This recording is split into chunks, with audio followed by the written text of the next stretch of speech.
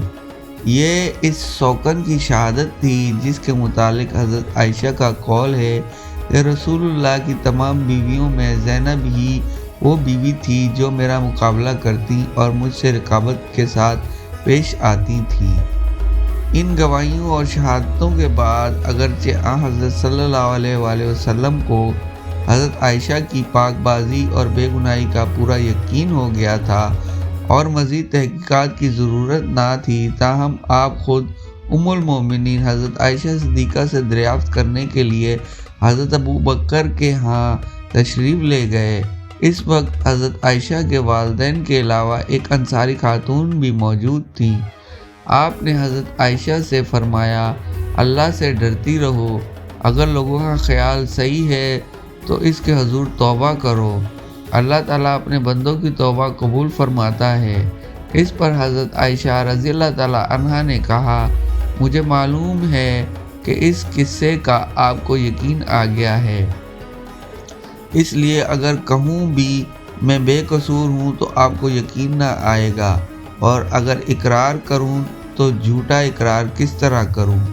خدا ہی خوب جانتا ہے کہ میں بے گناہ ہوں، اس لیے میں کچھ نہیں کہتی اور اپنی صفائی میں وہی کہوں گی جو ابو یوسف حضرت یعقوب علیہ السلام نے کہا۔ ترجمہ: اب صبر ہی بہتر ہے اور اللہ ہی سے مدد مانگتا ہوں اس بات پر جو تم ظاہر کرتے ہو۔ اس گفتگو کے بعد سب پر سکوت کا عالم طاری ہو گیا کہ اتنے ہی میں ختم الرسل رحمت للعالمین کے چہرہ مبارک پر نزول وحی کے آثار ظاہر ہوئے۔ چنانچہ چہرہ مبارک پر کپڑا ڈال دیا گیا اور سر کے نیچے چمڑے کا ایک تکیہ رکھ دیا گیا۔ ام المومنین حضرت عائشہ صدیقہ فرماتی ہیں کہ اس وقت نہ تو مجھے اپنی بے گناہی کی وجہ سے نزول وحی پر کوئی دغدغہ تھا، نہ ذات باری کے منصف ہونے میں شبہ، لیکن میری ماں اور باپ ایسے ضغطے میں تھے جیسے روح مائل پرواز ہو، انہیں خطرہ تھا کہیں وحی سے الزام کی تصدیق نہ ہو جائے۔ ان کی یہ حالت رسول اللہ صلی اللہ علیہ وآلہ وسلم کے فراغ وحی کے بعد ہوئی۔ فراغ وحی کے بعد حضرت صلی اللہ علیہ وآلہ وسلم کا چہرہ مبارک سردی کے باوجود پسینے سے شرابور تھا۔ آپ نے پیشانی سے پسینہ پوچھتے ہوئے حضرت عائشہ صدیقہ رضی اللہ تعالیٰ عنہا سے فرمایا، اے عائشہ مبارک ہو، اللہ تعالیٰ نے تمہاری بریت میں قرآن نازل فرما دیا۔ اس پر ام المومنین حضرت عائشہ صدیقہ رضی اللہ تعالیٰ عنہا صرف الحمدللہ کہا اور خاموش رہیں۔ حضرت صلی اللہ علیہ وآلہ وسلم اسی وقت مسجد میں تشریف لے گئے اور مسلمانوں کو واقع افق کے ضمن میں نازل شدہ آیتیں سنائیں۔ ترجمہ: مسلمانوں، جو لوگ یہ بہتان حضرت عائشہ کی نسبت گھڑ لائے ہیں وہ تمہارے ہی اندر کا ایک ٹولہ ہے۔ اس واقعے کو اپنے حق میں شر نہ سمجھو، بلکہ یہ بھی تمہارے لیے خبر ہی ہے۔ جس شخص نے اس کی ذمہ داری کا بڑا حصہ اپنے سر لیا، اس کے لیے تو عذاب عظیم ہے۔ جس وقت تم لوگوں نے یہ سنا تھا، اسی وقت کیوں نہ مومن مردوں اور مومن عورتوں نے اپنے آپ سے نیک گمان کیا اور کیوں نہ کہہ دیا کہ یہ صریح بہتان ہے۔ وہ لوگ اپنے الزام کے ثبوت میں 4 گواہ کیوں نہ لائے؟ اب کہ وہ گواہ نہیں لائے ہیں، اللہ کے نزدیک وہی جھوٹے ہیں۔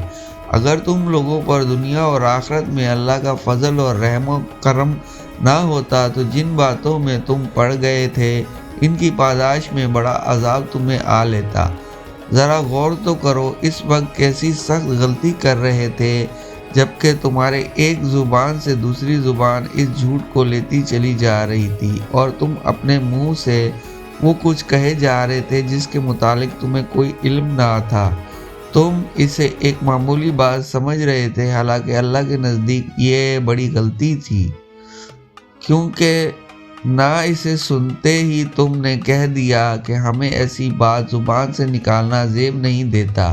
سبحان اللہ، یہ تو ایک بہتان عظیم ہے۔ اللہ تم کو نصیحت کرتا ہے کہ آئندہ کبھی ایسی حرکت نہ کرنا۔ اگر تم مومن ہو، اللہ تمہیں صاف صاف ہدایت دیتا ہے، وہ علیم و حکیم ہے۔ اس واقعے سے یہ حقیقت واضح ہوتی ہے کہ محض جھوٹ اور بیہودہ خبر کس سرحد سے پھیلتی ہے۔ یہ خبر اصل میں رئیس المنافقین عبداللہ بن ابی نے مشہور کی تھی، لیکن بعض مسلمان بالخصوص مصطح بن اساسہ، حسان بن ثابت اور حمنہ بن جحش بھی منافقین کے پروپیگنڈے سے متاثر ہو کر ملوث ہو گئے۔ چنانچہ ہر کوئی کام خداوندی کے مطابق تہمت لگانے کی پاداش میں 80 دروں کی سزا دی گئی۔ نزول قرآن کے بعد حضرت عائشہ صدیقہ رضی اللہ تعالیٰ عنہا کو پہلے ہی کی طرح رسول خدا کی نظر میں وقار حاصل ہو گیا اور اپنے باپ کے گھر سے آپ حرم سرائے نبوت میں تشریف لے آئیں۔